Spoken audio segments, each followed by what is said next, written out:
Good morning.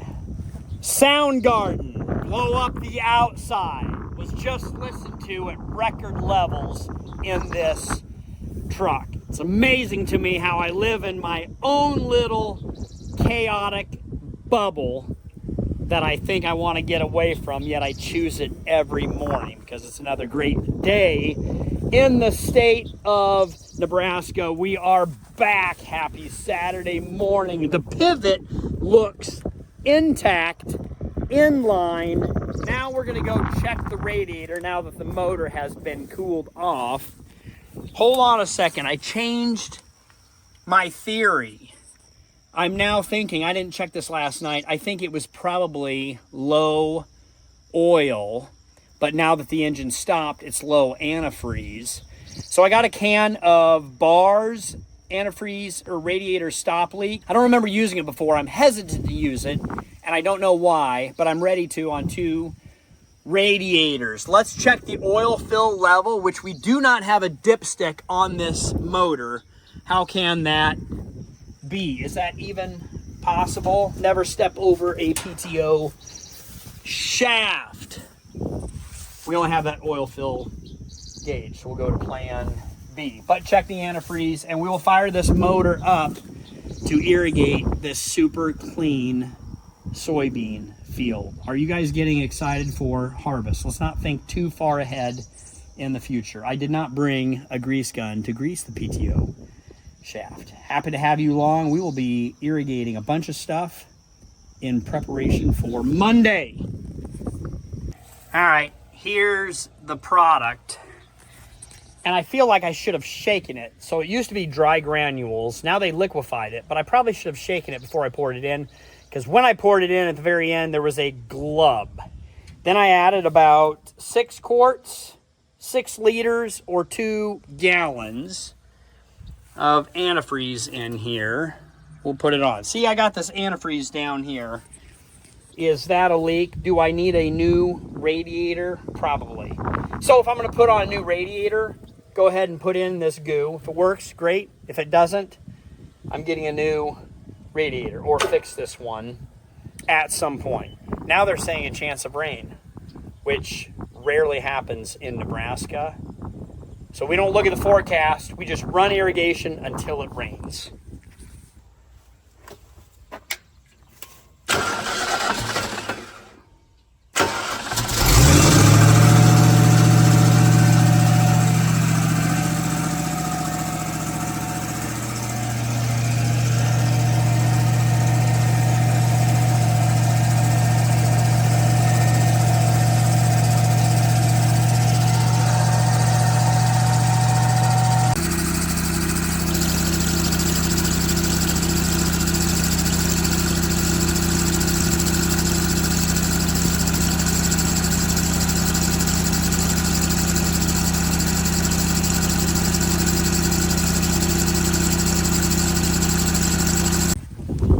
U2, Pearl Jam, and 9 Inch Nails.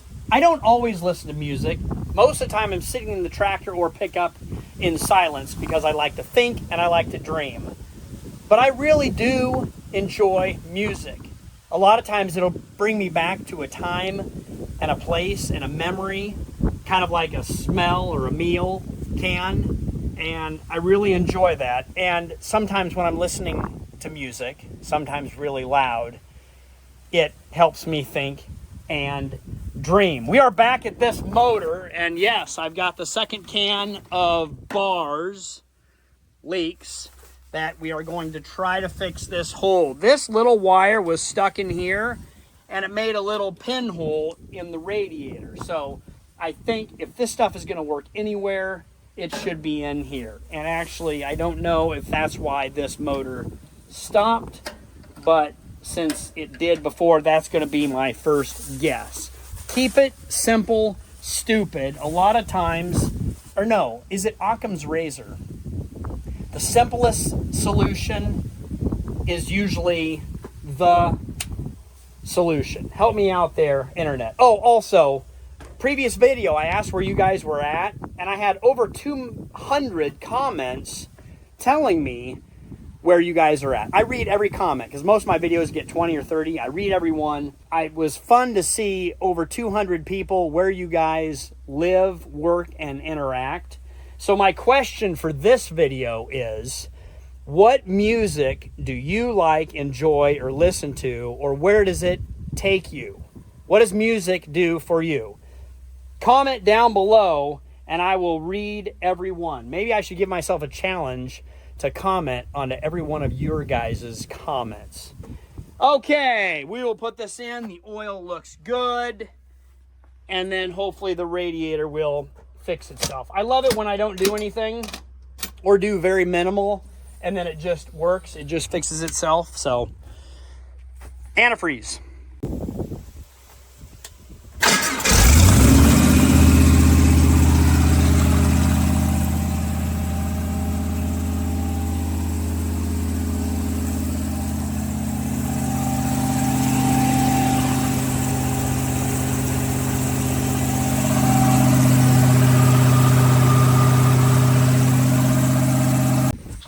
Don't believe everything you see or watch on the internet.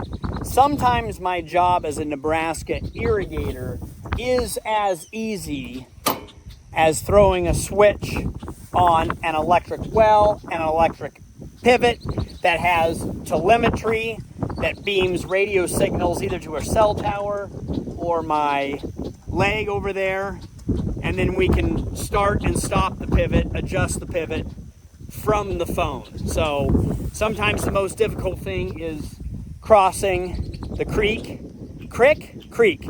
Remind me again what's the difference between a creek and a creek. But also I could have driven my pickup across over there. Remember, it's a cross, not a crossed. And gotten stuck. But smarter minds prevailed and I stayed on the road and jumped the river. The creek bed, which has irrigation water flowing in it. And I did not get my shoes wet. Yay! Thank you, Internet, for helping me out. Now let's get on the phone and then go to the next diesel motor to start. Diesel motor, John Deere diesel engine. It's about 15-year-old motor. I don't even know how many hours it has on it. It has approximately, can you guys read that? My eyesight is getting bad. Ooh, diesel power. Prodigy. Keeping in the theme of music. Great song. I haven't heard in a long time. Why don't we listen to it together if you like. Some people are starting to ask, Cale, why don't you disengage the clutch before you start the motor? I don't know. Can you give me a good reason why?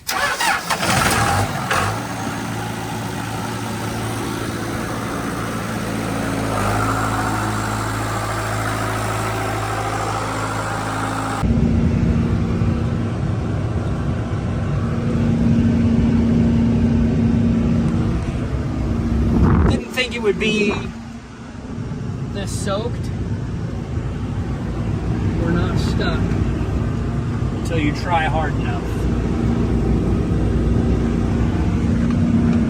You want to keep momentum. Oh my goodness. And your Nitto tires, which are new by the way.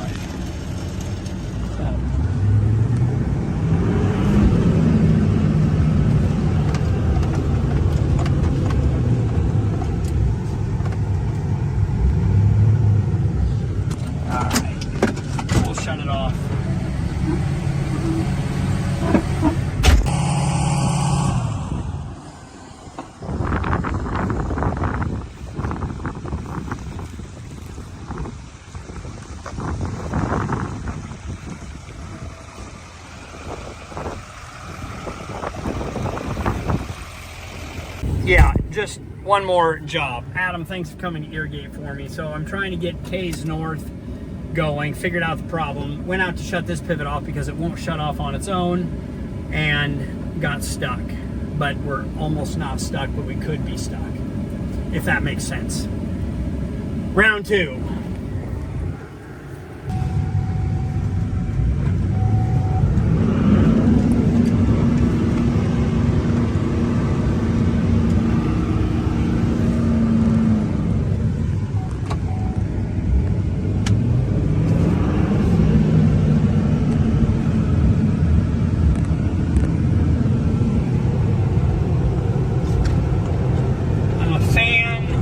big believer in wheel speed.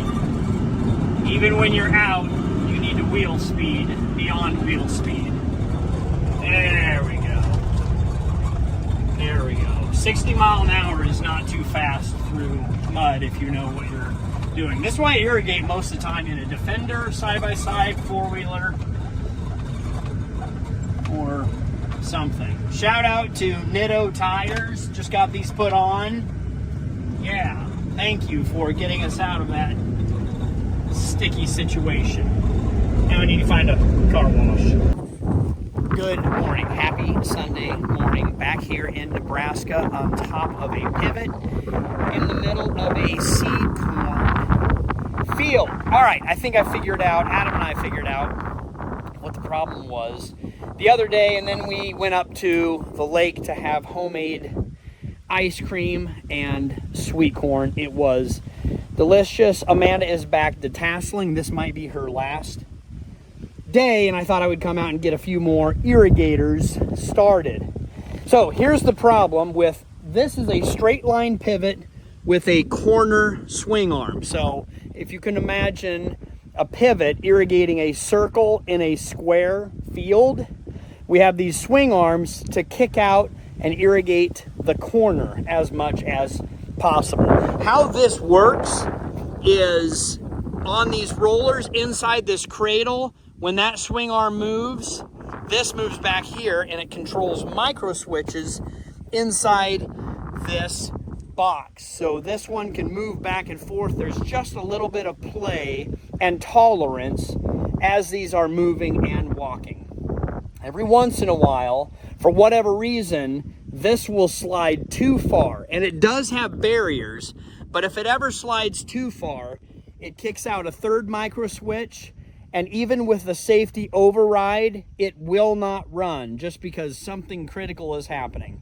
So what we can do, a couple options here, is I can take that shaft and with a crescent wrench, try to turn that shaft manually. Some pivots you can, some you can't. Because remember, this is a 40-to-1 electric motor gearbox into 60-to-1 ratio gearboxes, planetaries. So the, how do you say that? The energy is against me. It's not built. Only the electric motor can turn it. So we're going to try to do that. If not, we can just pull it with a pickup or tractor to force this back into the cradle. If you look in there, you can see where the rollers wear, where it's supposed to be rolling. So we'll get a crescent wrench and see if we can do it by hand. Otherwise, we're going to have to yank it. Okay, we're down here directly underneath that box. And here's your motor. So this motor, oh, I can't even remember the ratio. We'll just pretend that this motor has to run 40 revolutions to get 1 revolution out of this planetary. And then this square shaft runs, I don't remember what these gearboxes are, but let's say it'll do 10 revolutions to 1 revolution. It's maybe even more than that. So, but the gear reduction is so hardcore that typically you can't run these manually. It has to be this motor running. So we will test it. Oh, baby. We can. So I will physically turn this shaft and it will turn the motor. Oh, hooray. This is going to help us out so much. So I'm essentially manually walking this tower so that cradle will get back in the box. Try not to work on Sundays, but man, this is working really well. We will be able to start this irrigation and then maybe go out and start one more before we go to church. All right. How do you guys feel about that? Got it walked back. Now I probably went too far the one way. I got pretty excited. Let's go fire it up and see if this baby will cook. Also, this is one of the motors where I put that bars stop leak in here. That's where the hole was, and I'm seeing that it's not leaking. We actually probably could check. Oh, baby. It worked. I don't know why I was skeptical. Maybe because I've never done it before and I'm not sure how it's supposed to work, but tiny pinhole, it fixed the radiator. Yay! Let's see if it will.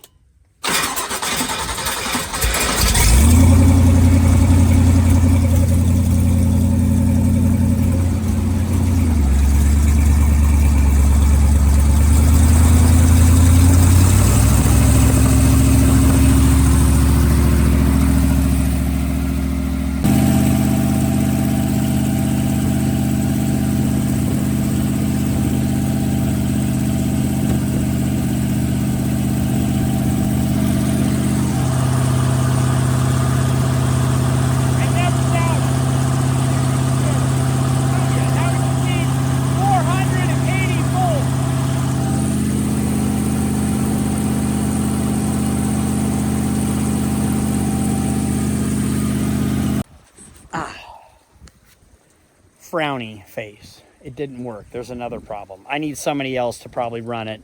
So that's the issue to get it running, but it cradle locked out again. I started the water and, well, on to the next one. This might be a bigger problem for Monday. So I'll get a kid out here to run it there so I can be out here watching and see what is not working. The nice thing is I am close to the pivot road and the tower, so I can bebop back around here. I don't need to go through the field too far.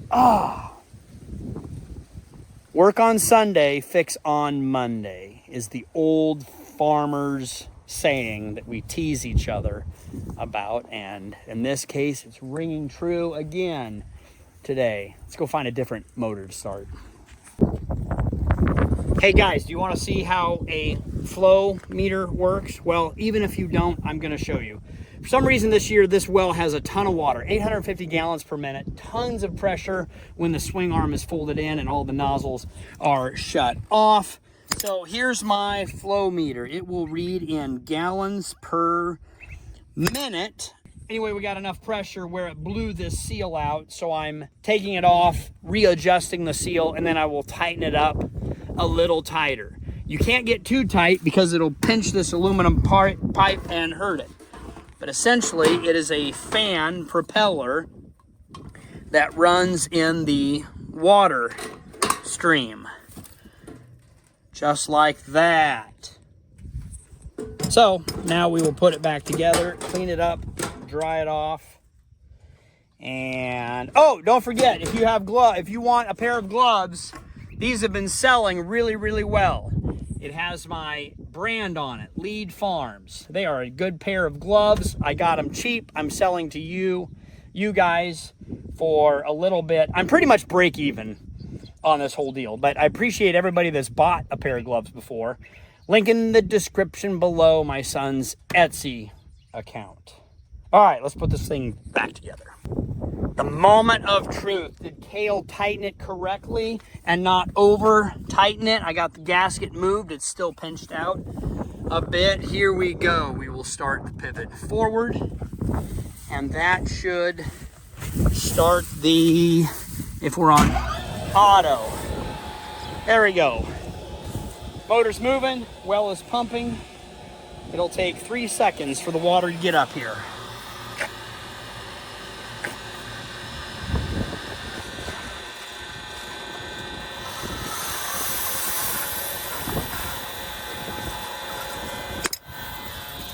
Stand back for explosion. I think it'll be just fine. Looks like we are getting pressure forward 17%. Here we go. This one's working. Oh, do I like electric wells? Yes, makes life easier. And this one is telemetry on my phone and computer, so I can watch it from the comfort of my job working on other wells. Sometimes I just try to enjoy the day. I hope you guys are too. Go do something fun that you enjoy. Good soybean field out here. Okay, welcome to the drip field. This is 80 acres of soybeans with underground drip tape. There's 2 electric wells that feed this system. These two big tanks are sand gravel filtration systems, and we can flush them. They actually flush automatically, but I can always do it manually by turning that. I think. Yes. Then it will open up this valve and push water up through all of the garbage, and it'll flush out there. Remember, you want this valve to be 1/3 open. This is set up in a 4-grid area. These two, let's see, which one is this one? Am I marking? North, northeast, southeast, northwest, southwest. For future reference, if you can't read this. Anyway, I've got 2 of these open, so the west half of the field is being drip irrigated, and you want these 2 pressure numbers to equal the same. This one dropped way low because I am in the flushing sequence. There we go, we just shut down. So I'll turn this little knob that much, and then I'll flush the other side. Sometimes I let them run for 5-10 minutes, but we're getting about 500 gallons a minute, and it's a little more gallons per acre because the pressure drop in the system. But anyway, this is the drip field. Super efficient, don't have any pivots to blow over, but it puts the maximum amount of water, and we don't lose anything through evaporation or transvaporation. That's evaporation through the plant. There we go.